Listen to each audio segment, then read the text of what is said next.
नमस्कार बच्चों, इस वीडियो में मैं आपको तुल्य प्रतिरोध ज्ञात करना सिखाऊंगा। एग्ज़ाम में अक्सर इससे कोई ना कोई सवाल पूछ लिया जाता है, कभी कभी 2 नंबर में, कभी 3 नंबर में, कभी कभी लॉन्ग आंसर में एक पार्ट थ्योरी आती है और दूसरे पार्ट में आपसे तुल्य प्रतिरोध पूछ लिया जाता है या आपसे वोल्टेज पूछ लिया जाता है जिसमें आपको तुल्य प्रतिरोध की आवश्यकता पड़ती है। तो कैसा भी सवाल हो, इन 10-11 सवालों से मैं आपको तुल्य प्रतिरोध के कंसेप्ट को पूरी तरीके से क्लियर कर दूंगा। तो ये वीडियो आप देखते रहिएगा। शुरुआत करते हैं पहले कंसेप्ट की। तो पहला जो आपको प्रतिरोध ज्ञात करना है, सबसे पहला आपको इसमें ये देखना है कि दो प्रतिरोध होते हैं उनको 2 तरीके से जोड़ा जा सकता है। एक होता है आपका श्रेणी क्रम, एक होता है आपका श्रेणी क्रम। तो श्रेणी क्रम में क्या होता है, एक लाइन से जोड़ना होता है इस तरीके से। ये है हमारा प्रतिरोध का प्रतीक चिन्ह।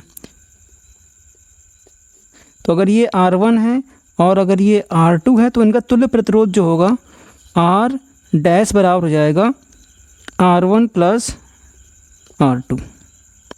अगर ये एक से ज़्यादा भी होते हैं तो फिर हम ऐसे चलते रहते हैं। जैसे यहाँ पर मान लेते हैं, यहाँ पर है R1 R2 R3 plus dot dot dot ऐसे चलता रहेगा। अगर ये जैसे मान लेते हैं ये है R1, ये है R2, ये है R3, ये है Rn। तो तुल्य प्रतिरोध जो हमारा यहाँ पर बनेगा R डैश बराबर बनेगा R1 plus R2 plus dot dot dot plus Rn तक। इसको हम ऐसे भी लिख सकते हैं सिग्मा Rn i बराबर 1 से n तक, या Ri, यहाँ पर Ri लिखना पड़ेगा, Ri i बराबर 1 से n तक। तो ये हमारा हो गया सीरीज़ क्रम में जब हम जोड़ते हैं तो ऐसा होता है। सीधी सी बात है, अगर सीरीज़ क्रम में लिखा है तो सीधे हम इनको जोड़ देंगे। तो जैसे मान लेते हैं 2 प्रतिरोध जोड़े हैं, एक 2 ओम, ये प्रतिरोध का प्रतीक चिन्ह है। ये 2 ओम, ये मात्रक का प्रतीक चिन्ह है। तो तुल्य प्रतिरोध कितना हो जाएगा, 2 प्लस 2 बराबर 4 ओम। यही हमारा इसका आंसर आ गया। तो ये हमने यहाँ पे श्रेणी क्रम देख लिया। अब दूसरा क्या होता है, समांतर क्रम। अब हम देखते हैं समांतर क्रम में कैसे जोड़ा जाता है। समांतर क्रम में देखेंगे एक प्रतिरोध ऐसा, फिर इसी बिंदु से दूसरा प्रतिरोध ऐसा। तो ये अगर R1 है और ये R2 है और ये बिंदु A और ये बिंदु B, तो A और B के बीच में जो तुल्य प्रतिरोध होगा वो होगा R डैश बराबर हो जाएगा, यहाँ पर 1/, करके इनके व्युत्क्रम जोड़े जाते हैं। 1/R बराबर 1/R1 प्लस 1/R2। इसको सॉल्व करेंगे तो ये आएगा R1 plus R2 upon R1 R2 1/R dash. तो R डैश बराबर कितना हो जाएगा, R डैश बराबर हो जाएगा R1 R2 upon R1 plus R2। तो इस तरीके से हम समांतर क्रम में जुड़े हुए प्रतिरोधों का तुल्य प्रतिरोध ज्ञात कर सकते हैं। तो हमें ये वाला फॉर्मूला याद रखना है, इसके व्युत्क्रम हमको जोड़ने होते हैं। अब इसी में अगर एक से ज़्यादा होते तो यहाँ पर जैसे एक R1 plus R2 plus Rn गया है, ऐसे यहाँ पे 1/R1 plus 1/R2 plus 1/Rn चला जाता है। अब इसी में एक स्पेशल केस ये बनता है, यदि R1 बराबर R2 हो, बराबर मान लेते हैं 3 प्रतिरोध ले लेते हैं, R1 बराबर R2 बराबर R3। तो तुल्य प्रतिरोध हमारा क्या बनेगा, 1/R डैश बराबर बनेगा 1/, इसको R के बराबर ले सकते हैं, 1/R1 plus 1/R2 plus 1/R3। अब सबकी वैल्यू R के बराबर है तो 1/R plus 1/R plus 1/R सभी बराबर हैं। तो वो 1/R डैश बराबर कितना हो गया, ये हो गया R तो आ गया हमारा एलसीएम इसका, और 1 प्लस 2 प्लस 3, ये 1 प्लस 1 प्लस 1 हो गया, ये हो गया 3/R। तो R डैश का मान कितना आ जाएगा, R डैश बराबर हो जाएगा R/3। अब ध्यान से देखिए, जब 3 प्रतिरोध थे तो बटे में कितना आ गया, 3। तो तुल्य प्रतिरोध में कोई भी एक प्रतिरोध उसके बटे में क्या कर देंगे, 3 कर देंगे। तो ये हमारा आ जाएगा इसका तुल्य प्रतिरोध। ऐसे अगर 4 प्रतिरोध होते, 100 प्रतिरोध होते, कितना भी प्रतिरोध हो, आपको दिया है समान प्रतिरोध जुड़े हुए हैं, उनका तुल्य प्रतिरोध क्या होता है, जितने प्रतिरोध हैं उससे से भाग कर देना है। जैसे इसका एक एग्जांपल हम देख लेते हैं। जैसे मान लेते हैं यहाँ पर एक प्रतिरोध ये है, एक प्रतिरोध ये है, एक प्रतिरोध ये है, एक प्रतिरोध ये है, एक प्रतिरोध ये है, ये सभी जुड़े हुए हैं, ये सभी जुड़े हुए हैं, यहाँ पर ए, यहाँ पर बी है। ये सभी 2 2 2 2 2 यानी ये सभी 2 2 ओम के हैं, या हम इसको 1 2 3 4 5 ठीक है। तो हमारा यहाँ पर आर ए और बी के बीच में तुल्य प्रतिरोध जो होगा वो कितना होगा, 2 बटे प्रतिरोधों की संख्या, तो 2 ओम, कोई एक प्रतिरोध बटे प्रतिरोधों की संख्या 1 2 3 4 5 5, तो यहाँ पे आ जाएगा 2 बटे 5 ओम। 5 × 5 5 चौके 20, 0.2, तो आंसर आ जाएगा 0.2 ओम। तो हम देख रहे हैं कि समांतर प्रतिरोधों का संयोजन जो होता है उसमें तुल्य प्रतिरोध घट जाता है, और श्रेणी क्रम में क्या होता है, जो तुल्य प्रतिरोध होता है वो सभी प्रतिरोधों से बड़ा होता है, और समांतर क्रम में क्या होता है, जो सबसे छोटा प्रतिरोध होगा उससे भी छोटा मान हमें प्राप्त होता है। तो इस तरीके से ये बेसिक कंसेप्ट था। अब इन्हीं का कंसेप्ट बार बार हमें इस्तेमाल करना है और तुल्य प्रतिरोध ज्ञात करने हैं। तो चलिए चलते हैं अब थोड़े से एडवांस एग्जाम्पल की ओर। तो अब नेक्स्ट दूसरा सवाल देखिए, ये दूसरा टॉपिक है। अब इसका हमें इसको सॉल्व करना है, इसका तुल्य प्रतिरोध हमको ज्ञात करना है। तो देखिए सबसे पहले जब भी आपको इस तरीके का सवाल मिले तो अब आप सोचने पर मजबूर हो गए हैं कि इसको सॉल्व कैसे करें। तो देखिए सबसे पहले आपको देखना है कि सभी जो इसके जो हैंड्स हैं, इनको हम हैंड कहेंगे, इनको सॉल्व करना शुरू करना है। ये जो लाइन है सबको पहले इन सबको एक एक करके सबको सॉल्व कर लेंगे। तो सबसे पहले देखो ये बिखरा हुआ पड़ा है, तो सबसे पहले इन सबको जोड़ के इनका तुल्य प्रतिरोध ज्ञात कर लेते हैं। तो लिखेंगे 4 ओम व 4 ओम का श्रेणी क्रम में तुल्य प्रतिरोध, तो मैंने अभी बताया है। तो इसको हम R1 ले लेते हैं। R1 बराबर कितना हो जाएगा, श्रेणी क्रम में सबको जोड़ देना होता है, तो 4 ओम प्लस 4 ओम, 4 और 4 कितना हो गया, 8 ओम। तो 8 ओम हमको इन दोनों का तुल्य प्रतिरोध मिला। तो अब ये जो सर्किट होगा, तो नया यहाँ पर मैं दिखा देता हूँ, नया सर्किट क्या हो जाएगा, नया सर्किट ये बनेगा कुछ ऐसे। यहाँ पर आपको मिलेगा 8 ओम ऊपर, और यहाँ पर ये है ए, ये तो यहीं रहेगा, और नीचे वाला ये जो है 10 ओम यहाँ बना रहेगा, और यहाँ पर ये बी आ जाएगा। अब देखते हैं नए सर्किट को अब सॉल्व करेंगे। नए सर्किट में 8 और 10 किस में है, समांतर क्रम में है। तो यहाँ पर देखेंगे 8 ओम समांतर किसके है, 10 ओम के। इसको ये चिन्ह आप वास्तव में यूज कर सकते हैं। तो 8 ओम किसके हैं, 10 ओम के समांतर क्रम में है। तो तुल्य प्रतिरोध 1/R2 बराबर हो जाएगा 1/8 प्लस 1/10। इसको सॉल्व कर लीजिए। 8 × 10, यहाँ पे कितना हो जाएगा, 10 + 8 तो हो जाएगा 18 + 80, 2 से काटो, 2 नंबर 18, 2 चौके 8, यहाँ पे 40, तो 9/40 आ गया। तो 1/R2 का मान कितना आ गया, 1/R2 का मान आ गया 9/40। इसलिए R2 बराबर कितना हो जाएगा, 40/9 ओम। ये हमारा इसका तुल्य प्रतिरोध आ गया। तो इस तरीके से आप इसको सॉल्व कर सकते हैं। तो देखो हमने कहाँ से सॉल्व करना शुरू किया, सबसे पहले इसको सॉल्व करेंगे, फिर जब ये दोनों सॉल्व हो जाएंगे फिर इन दोनों को सॉल्व करेंगे, वही हमने यहाँ पर किया है। तो ये सरल सवाल था। अब इससे थोड़ा सा और एडवांस सवाल देखते हैं, अगला तीसरा सवाल। तो अब तीसरा सवाल देखिए यहाँ पर। तो इस तरीके से दिया गया, ये सर्किट है यहाँ पर R1, और यहाँ पर ये 3 प्रतिरोध R2, R3 और R4 इस तरीके से जुड़े हुए हैं, और हमको A और B के बीच में तुल्य प्रतिरोध ज्ञात करना है। R1, R2, R3 और R4 के आंकिक मान यहाँ पर दिए गए हैं। लास्ट जो एक्सप्रेशन हमको मिलेगा उसमें उनकी वैल्यू रख करके हमें RAB का मान ज्ञात करना है। तो देखिए अब फिर से देखिए, अब कहाँ से सॉल्व करने से शुरू करेंगे। क्या हम इसको यहाँ से सॉल्व कर सकते हैं, नहीं कर सकते। तो सबसे पहले इन दोनों को देखते हैं, ये दोनों एक ही बिंदु से जुड़े हुए हैं। अगर हम ध्यान से देखें तो ये दोनों एक ही बिंदु से जुड़े हुए हैं। जब एक ही बिंदु से जुड़े हैं तो ये R2, R3 और R4 किस में हैं, समांतर क्रम में है। और अगर ध्यान से देखें तो ये जो बिंदु है भाई, ये जितना विभव यहाँ पर होगा उतना ही विभव तो यहाँ पर होगा। तो अगर हम ध्यान से देखें तो ये तीनों प्रतिरोध हमारे किस में जुड़े हैं, समांतर क्रम में जुड़े हुए हैं। ये तीनों के तीनों प्रतिरोध जो हैं वो समांतर क्रम में जुड़े हैं, तो हम इनको समांतर क्रम में ही पहले सॉल्व कर लेते हैं। तो हम लिखेंगे R2 पैरेलल है R3 के, पैरेलल है R4 के। हम R4 बीच में कर लेते हैं, थोड़ा सा कंटिन्यूटी बनी रहेगी, देखने में सही लगेगा। ये R2 पैरेलल है R3 के और R4 पैरेलल है R3 के। तो इनका तुल्य प्रतिरोध, अतः इनका तुल्य प्रतिरोध क्या हो जाएगा।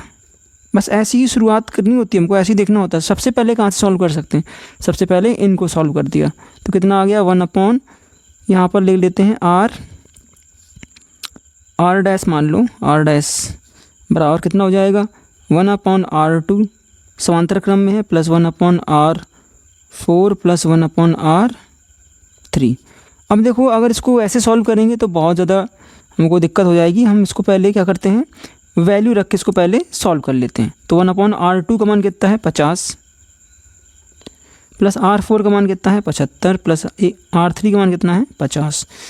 तो ये तो हो जाएगा हमारा, यहाँ पे इसको सॉल्व करते हैं, ये और ये दोनों जुड़ जाएंगे, तो ये हो जाएगा 2/50 प्लस 1/75।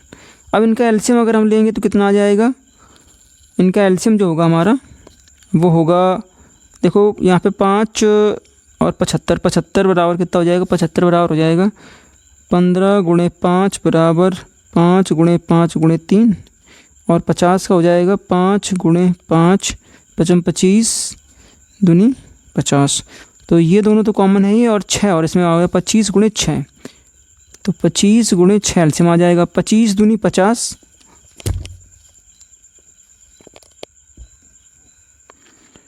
तो 25 दूनी 50, 2 बचा, तो 6 दूनी 12 और 12 दूनी 24, तो यहाँ पे मिल गया हमको 24, प्लस 75 जो है 25 × 75 3, यहाँ पे 3 बचा, और 3 और यहाँ पर क्या बचा, सॉरी ये मैं इतनी गलत तरीके से सॉल्व कर रहा था, ऐसे नहीं सॉल्व होगा। एलसीएम लेते हैं 25 × 2 × 3, ये एलसीएम लेते हैं। अब देखो यहाँ पे 50 है तो 25 दूनी 50 पूरा कट गया, यहाँ पे बचा 3 और 3 दूनी 6, यहाँ पे 75 है 25 3 75, यहाँ पे बचा 2 2 एकम 2, तो ये हो जाएगा 3 और 2 6 और 2 8 बटे 25 × 2 × 3, मैं चाहूँ तो 2 से इसको काट सकता हूँ, 2 चौके 8, तो पूरा हमको मिल गया 4/25 3 75। तो 1/R डैश बराबर कितना आ गया, 1/R डैश आ गया 4/75। तो R डैश की वैल्यू यहाँ से आ जाएगी 75/4 ओम।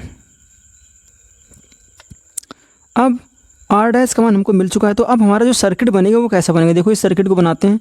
तो यहाँ पे R1 तो पहले से ही था, और ये सब सॉल्व हो चुके हैं, ये सब सॉल्व होके हमको मिल गया यहाँ पे R डैश, और यहाँ से ये चला गया सीधे B की ओर, यहाँ पर ये पहुँच गया A की ओर। तो ये है R1, ये है R डैश। तो अब RAB बराबर कितना हो जाएगा, ये दोनों किस में है, सीरीज़ में है, तो R1 प्लस R डैश, क्योंकि ये सीरीज़ में है तो वैल्यू रख देते हैं। R1 का मान जो है वो हमारा 100 ओम, और इसका मान है 75/4 ओम। एलसीएम ले लेते हैं 4, एलसीएम ले लेते हैं 4, तो यहाँ पे जाएगा हो जाएगा 400 प्लस 75, तो कुल मिला के हमको मिल जाएगा 475/4 RAB, इतने ओम है ही हमारा इसका आंसर आ जाएगा। नेक्स्ट सवाल, अब हमको ये सर्किट दिया गया है और इसमें हमें इसी सर्किट में 2 प्रतिरोध पूछे गए हैं। उससे आपको एक नई चीज़ आपको पता चलेगी कि जो तुल्य प्रतिरोध होगा है वो डिपेंड करता है कि प्रतिरोध आप किन बिंदुओं के बीच में ज्ञात कर रहे हो। जैसे RAB A और B के बीच में एक प्रतिरोध ज्ञात करना है, और एक RAC A और C के बीच में प्रतिरोध ज्ञात करना है। तो अब इन दोनों प्रतिरोधों को हमको ज्ञात करना है और देखना है कि क्या ये सेम है या अलग अलग है। तो सबसे पहले हम सॉल्व करेंगे RAB को। तो सबसे पहले कैलकुलेशन हमारा कितना है RAB। तो RAB के लिए देखिए ये है हमारा A और ये है B। तो इन दोनों में कहाँ से आप सॉल्व करना शुरू करेंगे, तो फिर से आप देखो ध्यान से सबसे पहले अगर आप ध्यान से देखेंगे तो ये और ये इसको हम सॉल्व कर सकते हैं। क्या इसको सॉल्व कर सकते हैं? बिल्कुल, क्योंकि ये किस में है एक ही लाइन में है, देखो एक ही लाइन में है। जब एक ही लाइन में होता है तो सीरीज़ में है। तो यहाँ पर लिखेंगे AD व DC के बीच तुल्य प्रतिरोध R1 बराबर कितना हो जाएगा 4 ओम प्लस 6 ओम बराबर 10 ओम। तो ये 10 ओम हो गया। तो अब हमारा नया सर्किट क्या बन जाएगा, तो नया सर्किट ऐसा बनेगा, यहाँ पर रहेगा A जिनके बीच में है ये 10 ओम। फिर यहाँ पर ये चलेगा ऐसे, ये हमारा जो है कुछ यूँ बन जाएगा ऐसे, और ये 10 का ऐसा बनेगा, और ये 10 हमारा अभी भी ऐसा लगा रहेगा, और यहाँ पर ये 5 जो है हमारा यहाँ पे आ जाएगा। चलो हम यहाँ पर इसको B को कर देते हैं, कोई दिक्कत नहीं, इससे यहाँ पे आ गया, कोई दिक्कत नहीं, ठीक। तो यहाँ पर ये आ गया हमारा 10, ये 10 दिया था, ये 5 है। अब अगर हम ध्यान से देखें तो ये वाला 10 और ये वाला 10 एक ही बिंदु से जुड़े हैं। अगर एक ही बिंदु से जुड़े हैं तो फिर ये दोनों किस में हो गए, और अलग अलग शाखाएं जा रही हैं, तो ये दोनों किस में हो गए, ये दोनों हो गए हमारे समांतर क्रम में। तो यहाँ पर है A, यहाँ पर था C, और यहाँ पर था हमारा ये D था। तो अब ये तो D तो चला गया, तो हम देखेंगे कि ये 10 ओम और ये 10 ओम, तो हम कहेंगे ADC व AC के प्रतिरोध समांतर क्रम में है। अतः R1/R2 डैश बराबर कितना हो जाएगा 1/10 ओम प्लस 1/10 ओम। मैंने देखो एक ट्रिक भी बताई थी, जब दोनों प्रतिरोध बराबर होते हैं तो प्रतिरोध का सीधे हमें, अगर हम चाहते तो R2 बराबर 10/2 कर सकते थे, लेकिन यहाँ पे एक बार हम सॉल्व कर लेते हैं इसको। ये हो जाएगा 2/10, क्योंकि आधार बराबर है, हर बराबर है, तो सीधे अंश जुड़ जाएंगे। तो R2 बराबर हो जाएगा हमारा 10/2 ओम। 2 से कटेगा 2 पंचे 10, तो R2 बराबर आ गया 5 ओम। अब R2 देखो, अब नया प्रतिरोध, तो अब नया सर्किट कैसा बनेगा वो देख लेते हैं यहाँ पर। तो देखो ये दोनों तो मिक्स होकर के 5 ओम बन चुके हैं। तो यहाँ पर था हमारा A, ये 10 ओम, यहाँ पर ये B था, ये A और ये B। यहाँ पर जो है हमको मिला है 5 ओम, ये 5 ओम हो गया, और यहाँ पर ये हमारा जो है वो 10 ओम है। मैं इसको यहीं से जोड़ देता हूँ, बार बार थोड़ा सा उधर हो जाता है। तो ये 5 है, ये भी 5 है, और ये 10 है। तो ये A था, और यहाँ पर हमारा B है। तो देखो अब ये दोनों जो 5 ओम के जो प्रतिरोध हैं, ये दोनों किस में हैं, ये दोनों सीरीज़ में हैं। तो अब हम कहेंगे कि A यहाँ पर, D यहाँ पर, C था, यहाँ पर ये B है। तो हम देखेंगे ADCB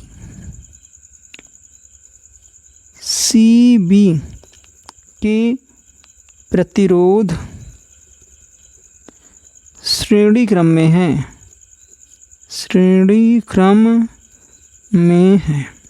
इसलिए R3 बराबर कितना हो जाएगा 5 ओम प्लस 5 ओम बराबर 5 और 5 10 ओम। तो ये प्रतिरोध हमने जोड़ लिए, तीन दोनों का कितना आ गया 10 ओम। तो अब नया सर्किट क्या बनेगा, हमारा नया सर्किट बनेगा कुछ यूँ। तो A तो यहीं रहेगा, ये B, और नया प्रतिरोध जो हमारा आएगा, ये दोनों 10 जो थे वो ऐसे हो जाएंगे, ये हो जाएगा हमारा 10 ओम। तो ये A और ये B हो गया। अब देखेंगे तो A व B के बीच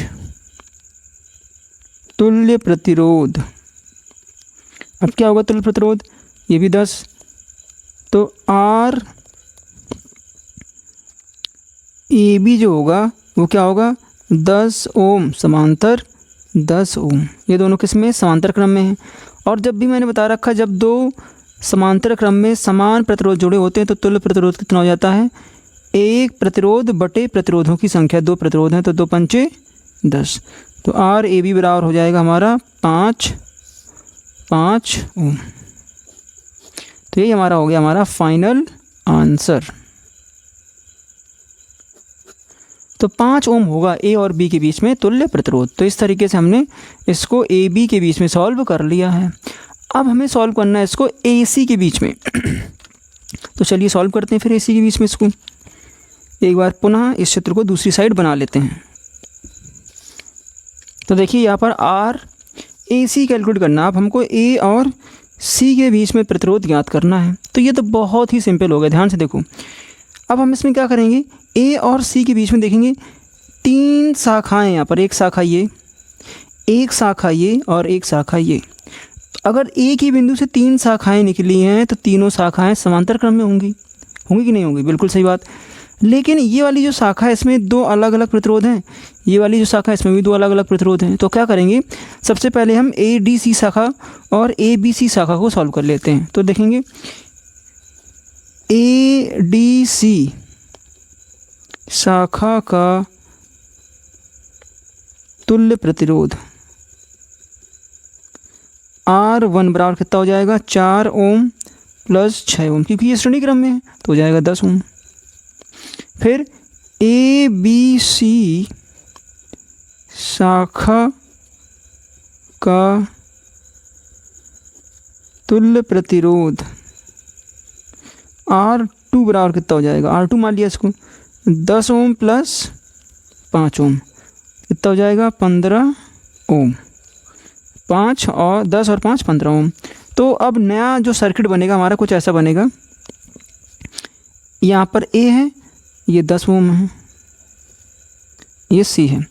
इसके बीच में जो है, इसके बीच में हमने एक प्रतिरोध जोड़ रखा है जो है 10 ओम का, ये वाला R1। और यहाँ पर एक जोड़ रखा है यूँ, ये है 15 ओम का, ये वाला। तो और यहाँ पर ये है 10 ओम। तो अब ये तीनों देखेंगे, तीनों जो है किस में है, समांतर क्रम में। तो आर ए सी बराबर कितना हो जाएगा, ये हो जाएगा 10 ओम समांतर 10 ओम समांतर 15 ओम, या 1/R ए सी बराबर कितना हो जाएगा, 1/10 प्लस 1/10 प्लस 1/15। एलसीएम ले लेंगे भाई, एलसीएम कितना आ जाएगा, हम एलसीएम ले सकते हैं 30 एलसीएम आ जाएगा यहाँ पर। 30 एलसीएम ले लेते हैं तो 10 33 3 बचा, तो 3 एकम 3, फिर 3 एकम 3, फिर 15 दूनी 30, 2 एकम 2, यहाँ पर 2 आ गया। 3 और 3 6 और 2 8, 8/30। तो आर ए सी बराबर कितना हो जाएगा, आर ए सी बराबर हो जाएगा 30/8। अब 2 से काटते हैं, यहाँ पर 15 2 चौके 8, तो ये आ गया 15/4 ओम। यही हमारा आंसर हो गया। अब ध्यान से देख लो, आर ए बी कितना आया था 5 ओम, आर ए सी कितना आया 15/4 ओम। दोनों अलग अलग हैं, अर्थात जो प्रतिरोध होता है वो इस बात पर डिपेंड करता है कि कौन सा किन 2 बिंदुओं के बीच में प्रतिरोध निकाला जा रहा है। तो इस तरीके से अब आपको काफ़ी कंसेप्ट जो है वो क्लियर हो गए होंगे, और आप बार बार देख रहे हैं इन सब में बस 2 ही कंसेप्ट यूज हो रहे हैं, श्रेणी क्रम और समांतर क्रम में संयोजन वाले सूत्र। अब आगे चलते हैं, थोड़े से अलग टाइप के एग्जाम्पल्स देखते हैं। अब ये जो सवाल है आपको देख के आपका दिमाग थोड़ा सा हो सकता है चकरा जाए, आपको समझ में ना आए कि इसको कैसे सॉल्व किया जाए। तो देखो, इसको सॉल्व करने का तरीका हो सकता है कि आपके स्कूल के सर ने दूसरे तरीके से बताया हो और मैं दूसरे तरीके से बताऊं। तो सबसे पहला तो देखो तरीका यही होता है कि आप शाखाओं में डिवाइड करके देखिए। तो एक शाखा इधर जा रही है, एक शाखा इधर जा रही है, तो पहली शाखा ये, दूसरी शाखा ये जा रही है ऐसे। फिर यहाँ से देखें, ये शाखा इधर बढ़ रही है और ये शाखा इधर बढ़ रही है। तो इसका मतलब ये हुआ कि ये जो है जो बीच में पड़ जाएगा, और फिर ये जो है बीच में पड़ जाएगा। देखो इधर से ये करंट ऐसे जा रही है, फिर ये करंट यहाँ से ऐसे जा रही है, वही करंट इधर बढ़ रही है, वही करंट इधर बढ़ रही है, तो ये बीचों बीच में तो पड़ेगा भाई, ठीक। अब लेकिन इसको इस तरीके से समझना बहुत टफ हो जाता है, सबको समझ में नहीं आता है। तो हम क्या करेंगे, इसको मैं बेसिक तरीका बता देता हूँ। आप क्या करिए, इनकी नंबरिंग कर लीजिए। इसको लिखिए 1, वैसे तो ये ए ही है तो इसको ए ही लिखा रहने दीजिए, ए। इसको लिखिए स्मॉल ए, इसको लिखिए स्मॉल बी, और यहाँ पर ये कैपिटल बी आपकी है ये। तो अब आप देखिए, ए और स्मॉल ए के बीच में एक यहाँ पर ए बनाइए, इसका सर्किट चेंज कीजिए, ए और यहाँ पर है स्मॉल ए, इसके बीच में कितने प्रतिरोध जोड़े हैं, आर। तो जोड़ दीजिए आर, आपको कुछ करना ही नहीं है। फिर आपने देखा ए और बी के बीच में कितने प्रतिरोध जुड़े हैं, ए ये है और बी जो है हमारा। अब ए और बी देखो यहाँ पे ध्यान से अगर हम देखें, पहले ध्यान से देखिए, कैपिटल ए और स्मॉल बी ये एक तार से जुड़े हुए हैं, यहाँ पे कोई प्रतिरोध नहीं है। इसका मतलब इन दोनों का जो विभव होगा वो सेम होगा, तो ये दोनों एक ही जगह होने चाहिए। तो जहाँ पर ए है वहीं पर हमारा स्मॉल बी भी होगा। तो फिर और जहाँ पर हमारा स्मॉल ए है वो ऐसे ही तार से ये भी जुड़ा है, तो वहीं कैपिटल बी होगा। तो अब ध्यान से देखो, कैपिटल ए और स्मॉल ए के बीच में एक प्रतिरोध यहाँ पर जुड़ा था, तो कैपिटल ए और स्मॉल ए के बीच में एक ये जुड़ा है। स्मॉल ए स्मॉल बी के बीच में आर जुड़ा है, तो स्मॉल ए ये है, स्मॉल बी ये है, तो इनके बीच में एक आर यहाँ पर ऐसे जुड़ा है। फिर स्मॉल बी और कैपिटल बी के बीच में एक प्रतिरोध है, तो स्मॉल बी ये है, कैपिटल बी ये है, इनके बीच में आर जुड़ा है, तो यहाँ से एक ऐसे जोड़ लो, बन गया। देखो कितना सिंपल हो गया ये।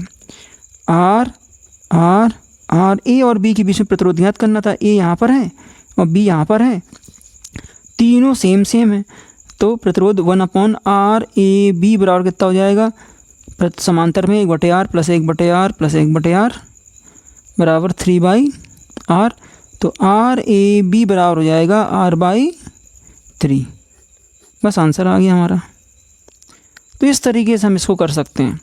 ऐसा ही सवाल आपको व्हीटस्टोन सेतु में भी करने को मिलेगा, अभी आगे सॉल्व करेंगे।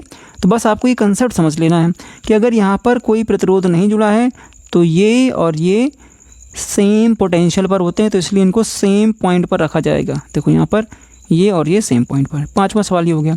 अब छठवां सवाल देखते हैं। तो ये सब अलग अलग टाइप के सवाल हैं और तुल्य प्रतिरोध ज्ञात करना ऐसे धीरे धीरे आपको समझ में आ जाएगा। अब आपको ये एक सवाल दिया गया, एक विचित्र सा सवाल आपको दिख रहा होगा कि इसको कैसे सॉल्व किया जाए। ये तो सर्किल में बन गया, तो सर्किल में बना दिया, त्रिभुज में बना दिया, हमें उससे कोई लेना देना नहीं है। हम तो देखेंगे कि कौन कौन से सेम पोटेंशियल पर है। तो देखो अगर मैं इनकी नेमिंग कर दूं तो ए बी, यहाँ पर सी और यहाँ पर ओ कर दूं, ये केंद्र है तो ओ कर दिया मैंने इसको।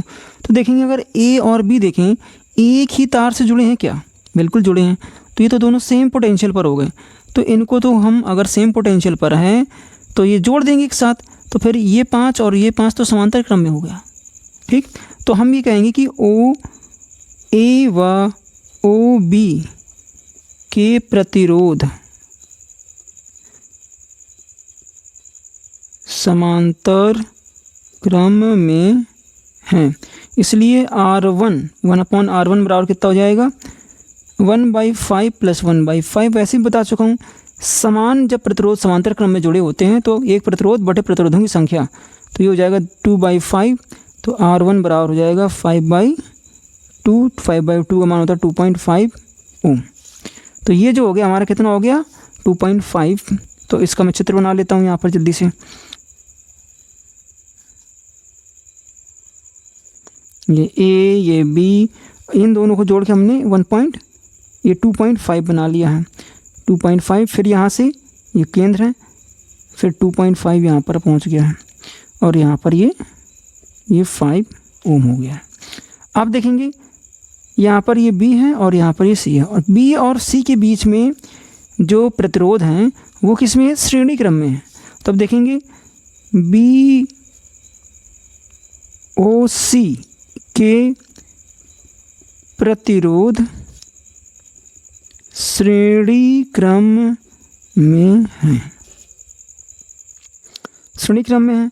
तो R2 इसका प्रतिरोध मान लेते हैं। R2 कितना हो जाएगा 2.5 ओम प्लस 2.5 ओम बराबर 2.5 और 2.5 जुड़ जाएगा, हो जाएगा 5 ओम। तो अब इन दोनों का प्रतिरोध कितना हो गया 5 ओम।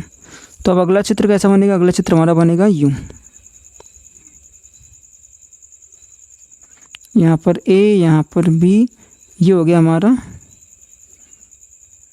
5 ओम और यहाँ पर हमारा 5 ओम पहले से लगा था। आप ध्यान से देखेंगे ये दोनों जो है एक ही बिंदु से निकले हैं, एक ही बिंदु से दो धाराएं निकली, तो इनका और इन दोनों का इन दोनों शाखाओं पर जो पोटेंशियल डिफरेंस बराबर होगा, अर्थात ये दोनों किस में हैं, समांतर क्रम में। ये दोनों किस में हैं, समांतर क्रम में। तो समांतर क्रम में तो अब देख लेंगे, तो यहाँ पर बी यहाँ पर सी, तो लिख लेंगे यहाँ पर बी सी जो है। अब लिखेंगे 5 ओम व 5 ओम समांतर क्रम में हैं, इसलिए आर ए बी बराबर कितना हो जाएगा 5 ओम समांतर 5 ओम। और मैं बता चुका हूँ, अब वही चीज़ मैं ट्रिक यूज करूँगा। जब दो प्रतिरोध बराबर हों और समांतर क्रम में जुड़े हों तो उनका तुल्य प्रतिरोध होगा एक प्रतिरोध बटे प्रतिरोधों की संख्या, बराबर हो जाएगा 2.5 ओम। आर ए बी, ये हो जाएगा इसका आंसर। तो अब ये आंसर निकालना आपको समझ में आया होगा। अगर नहीं आया तो इसको आप एक बार दोबारा देख सकते हो। बाकी जो प्रोसेस है वो आपको धीरे धीरे समझ में आ रही होगी। अब अगला जो है टॉपिक है तुल्य प्रतिरोध ज्ञात करना, लेकिन उसके लिए हमें व्हीटस्टोन सेतु का इस्तेमाल करना है। क्या है वो कंसेप्ट, आगे देखते हैं। तो देखिए ये बना है हमारा व्हीटस्टोन ब्रिज। अगर आपको कोई सर्किट इस तरीके से मिल जाए तो वो है हमारा, वो एक ब्रिज तरीके काम करता है। अब इसको व्हीटस्टोन ब्रिज कब कहेंगे, देखेंगे यदि R1/R2 यानी कि ये और ये दोनों प्रतिरोधों का अनुपात बराबर हो किसके, R3/R4 के। अगर ऐसा हो जाए तब क्या होगा, तब R5 में धारा I बराबर 0 हो जाती है। तब जो R5 वाली जो बीच वाली ये जो ब्रांच है, ये जो ब्रिज है, इसमें बहने वाली धारा कितनी हो जाती है, 0 हो जाती है। देखो यहाँ से एक नदी बह रही है ऐसे और एक नदी यहाँ से बह रही है ऐसे, इनके बीच में ये एक ब्रिज जैसा बना हुआ है। तो अगर ये प्रतिरोध इस कंडीशन को फॉलो करते हैं तो इस ब्रिज में बहने वाली धारा 0 हो जाएगी, यानी कि इसमें कोई पानी नहीं बहेगा। सीधी सी बात ये है, R5 में 0 हो जाएगा। तो फिर हम इसको क्या कर सकते हैं, अतः तुल्य प्रतिरोध की गणना में इसको त्याग सकते हैं, इसको तुल्य प्रतिरोध ज्ञात करना है तो इसको छोड़ देंगे, इससे हमें कोई फ़र्क नहीं पड़ेगा।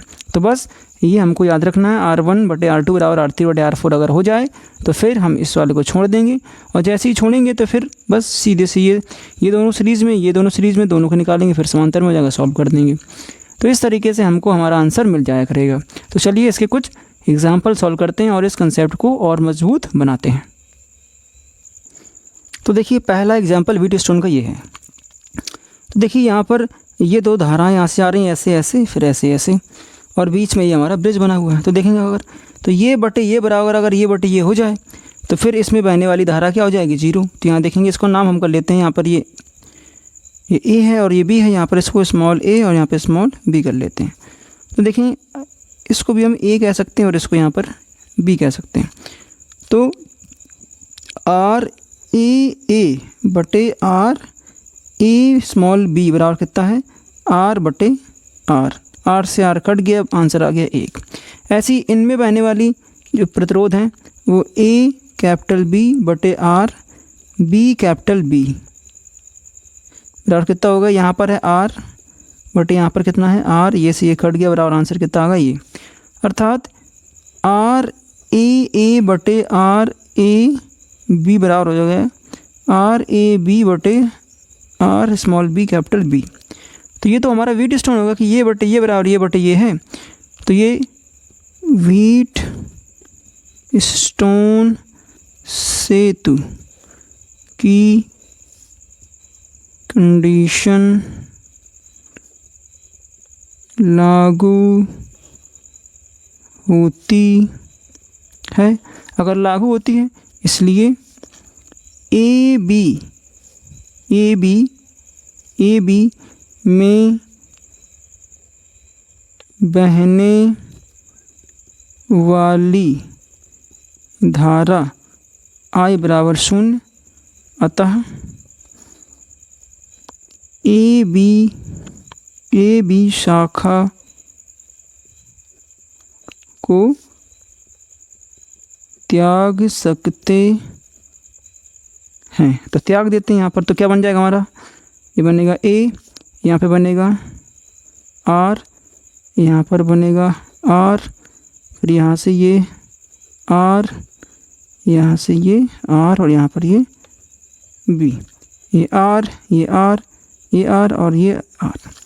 तो देखेंगे ऊपर की जो शाखा है यहाँ पर हमने A माना था, यहाँ पर B माना है, तो सबसे पहले इस शाखा को सॉल्व करते हैं, फिर इस शाखा को सॉल्व करेंगे, फिर दोनों जो है समांतर क्रम में है तो दोनों को जोड़ देंगे, समांतर क्रम में जोड़ देंगे। तो सबसे पहले देखें शाखा ए स्मॉल ए बी में R1 तुल्य प्रतिरोध बराबर कितना हो जाएगा, R प्लस R बराबर 2R। इसी प्रकार देखो जैसा ऊपर है ऐसे ही नीचे सेम टू सेम नीचे भी है। इसी प्रकार शाखा ए स्मॉल बी कैपिटल बी में R2 बराबर कितना हो गया, R प्लस R बराबर कितना हो जाएगा 2R। तो यहाँ पे ऊपर 2R है, नीचे 2R है। तो हमको प्रतिरोधों का नया संयोजन कैसा मिला, प्रतिरोधों का जो नया संयोजन मिला वो कुछ ऐसा मिला, यहाँ पर 2R है, नीचे भी 2R है और यहाँ पर जो है हमारा B है। अब देखेंगे अब 2R समांतर 2R है, इसलिए RAB बराबर कितना हो जाएगा, दोनों प्रतिरोध बराबर हैं, इसलिए किसी एक प्रतिरोध का मान बटे प्रतिरोधों की संख्या, 2 से 2 कट गया, बराबर कितना आ गया R। तो RAB बराबर कितना आ गया R। तो तुल्य प्रतिरोध जो है R के बराबर होगा। तो इसको हम सॉल्व करके इसका मान इस तरीके से निकाल सकते हैं। तो ये पहला सवाल हो गया हमारा व्हीटस्टोन ब्रिज का। अब अगला सवाल देखते हैं। अब ये बड़ा ही शानदार सवाल है।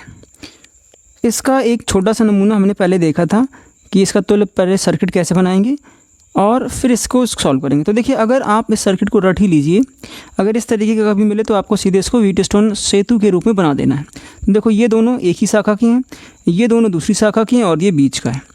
लेकिन याद करने से पहले इसको बनाना भी आप सीख लीजिए। तो देखो मैंने कहा था ये तो हमारा ए है तो बना ही है, इसको हम क्या मानेंगे, स्मॉल ए मान लेंगे, इसको स्मॉल बी मान लेंगे।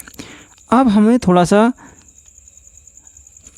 ध्यान देना है। ध्यान क्या देना है कि वहाँ पर तो हमने ए और स्मॉल बी को एक ही जगह मान लिया था क्योंकि यहाँ पर कोई भी प्रतिरोध नहीं जुड़ा था, लेकिन यहाँ प्रतिरोध जुड़ा है तो अब हमको इनको एक जगह नहीं माना जा सकता है। ऐसे ही यहाँ पर ये बी और इस स्मॉल ए को एक जगह नहीं माना जा सकता है।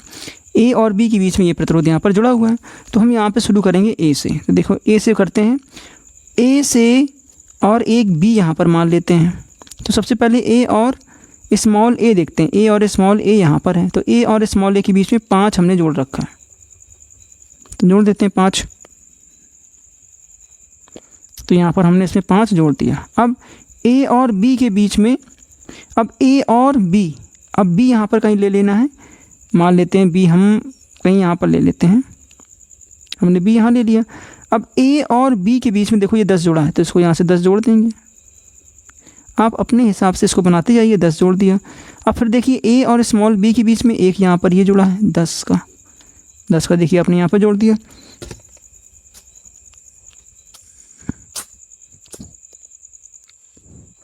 अब देखते हैं हम बी और कैपिटल बी को हम यहाँ पर ले लेते हैं, कैपिटल बी को यहाँ पर ले लेते हैं। तो ए पहले देखते हैं बी और कैपिटल बी के बीच में 20 जुड़ा हुआ है, तो यहाँ से ऐसे जोड़ देंगे। यहाँ पर कितना हो गया 20, और ए और बी के बीच में एक 10 जुड़ा हुआ है, तो यहाँ से इसको ऐसे जोड़ देंगे ये 10। अब ध्यान से देखो, क्या ये आपको व्हीटस्टोन सेतु नहीं दिख रहा है? ए और बी के बीच में 2 शाखाएं ऐसे, 2 शाखाएं ऐसे और बीच में ये। इसको हम थोड़ा सा और सुंदर बनाना चाहें तो हम इसको ऐसा बना सकते हैं, ए यहाँ पर है, बी यहाँ पर है, ए शाखा ऐसी जा रही है, दूसरी शाखा ऐसी जा रही है, तो यहाँ पर हमने एक प्रतिरोध ऐसे जोड़ रखा है, यहाँ पर एक प्रतिरोध ऐसे जोड़ रखा है, इन दोनों के बीच में एक प्रतिरोध ऐसे जोड़ रखा है, फिर यहाँ पर एक प्रतिरोध ये ऐसे जा रहा है, फिर ऐसे ही एक प्रतिरोध यहाँ से ये ऐसे जा रहा है। तो देखो ये है 5, ये है 10, ये है 10, ये है 10 और ये है 20।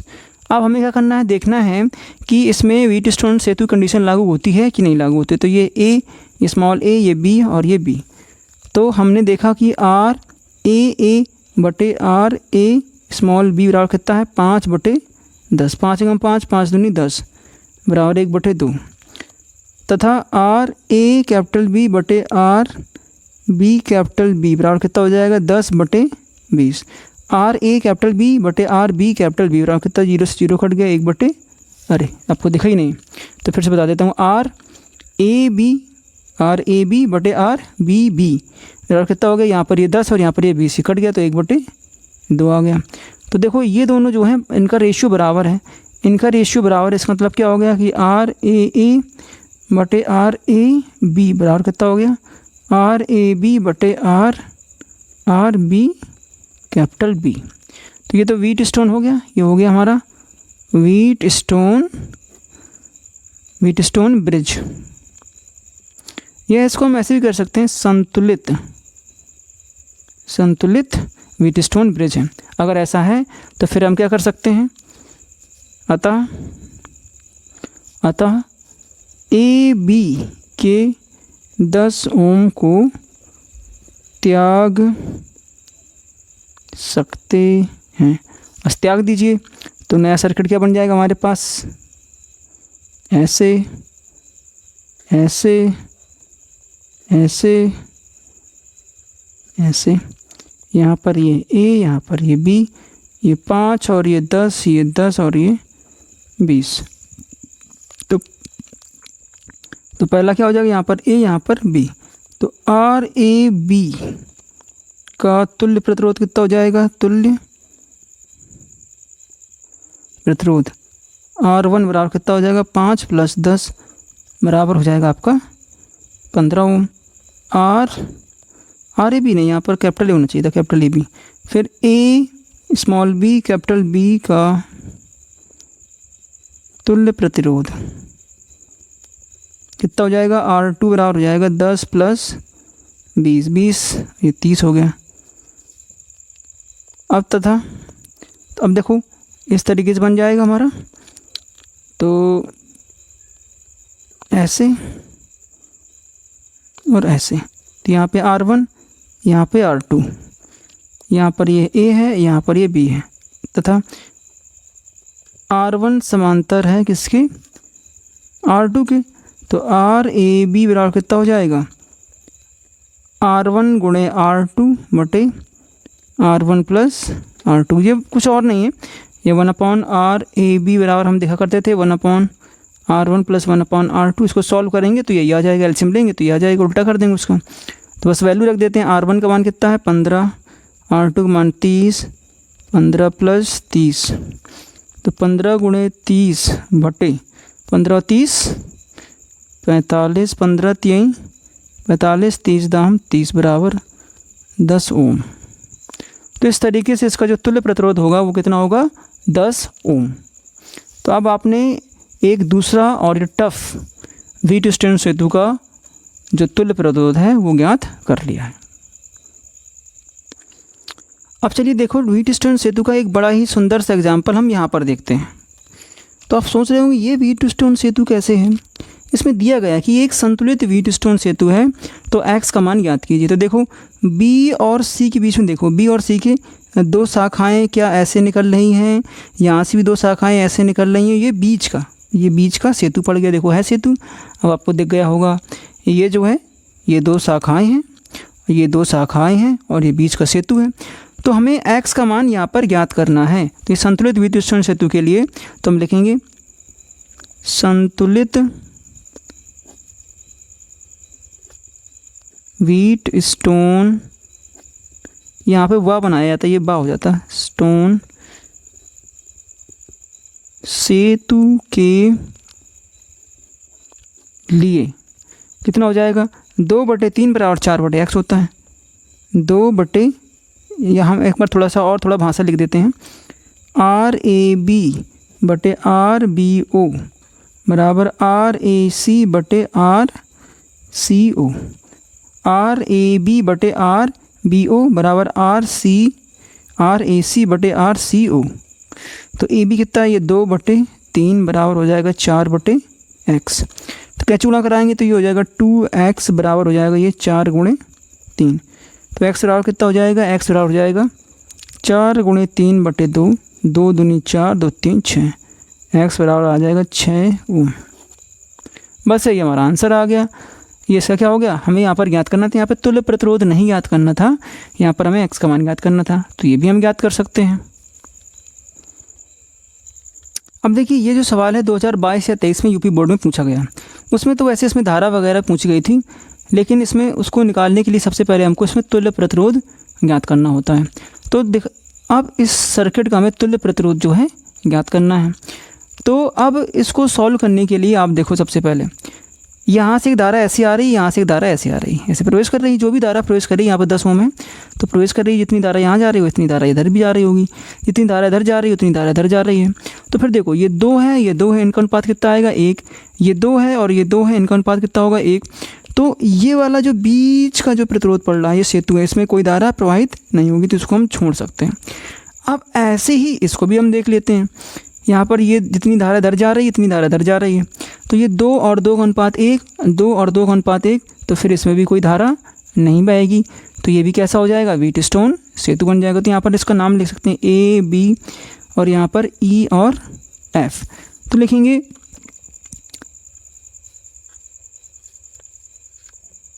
ए, ई,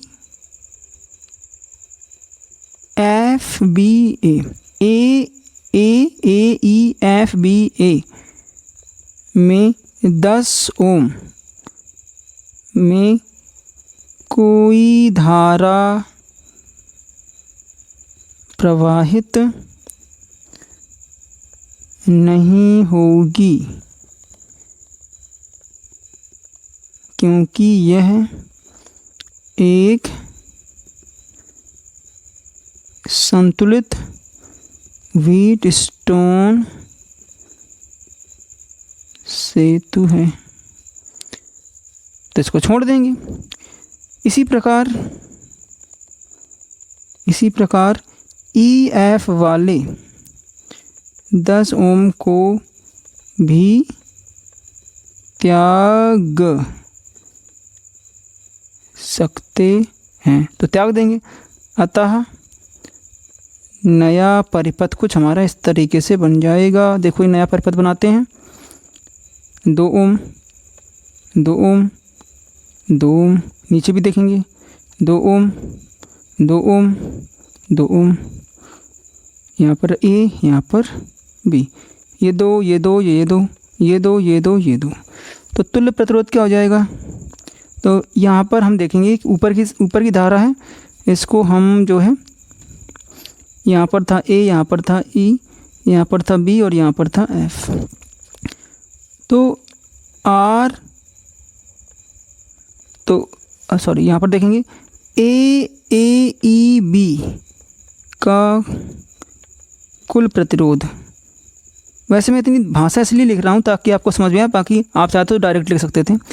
तो आर बराबर R1 बराबर कितना हो जाएगा, 2 + 2 + 2 बराबर 6 ओम।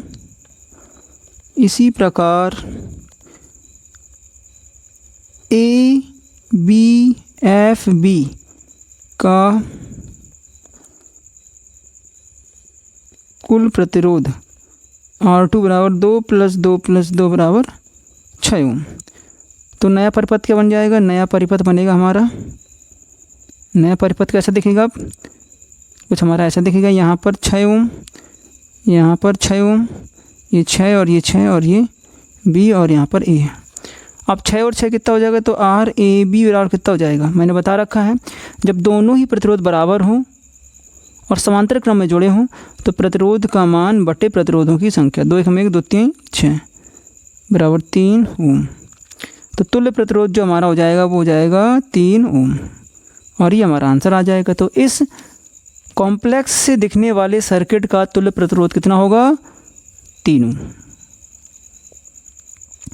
अब ये लास्ट एग्जाम्पल हमारा बचा है 11वां नंबर, इसको देख लेते हैं। ये व्हीटस्टोन सेतु का नहीं है बट जनरली है, तो ऐसे ही सवाल पूछ लिए जाते हैं। जैसे यहाँ पर जो सवाल बताया जा रहा है यही सवाल आपके कैपेसिटर के लिए भी लागू होते हैं, बस उसमें सूत्र बदल जाता है। वहाँ पर जो सूत्र यहाँ पर सीरीज़ के लिए है वो वहाँ पर पैरेलल में लग जाता है, और जो यहाँ पर पैरेलल के लिए वहाँ पर सीरीज़ में लग जाता है। बस इतनी सी कंडीशन चेंज हो जाती है, बाकी सॉल्व करने का तरीका वही है। व्हीटस्टोन सेतु वहाँ पर भी लागू होता है, मैं उसके सवाल भी कराऊंगा, लेकिन अभी इस पर फोकस करते हैं। तो देखिए यहाँ पर हमको ए और बी के बीच में तुल्य प्रतिरोध ज्ञात करना है, तो कहाँ से शुरुआत करें अब, तो सबसे छोटा देखते हैं कि इसको सॉल्व कर सकते हैं। तो देखो ये वाली जो लिंक है इसको हम पहले सॉल्व कर सकते हैं। ये दोनों देखो एक ही तार से जुड़े हैं ना, ये तो ये और ये दोनों किस में हैं, हमारे जुड़े हैं पैरेलल में। तो मैं इसको नाम देता हूँ small a b c d, और यहाँ पर मैं इसको ई और यहाँ पर एफ दे देता हूँ।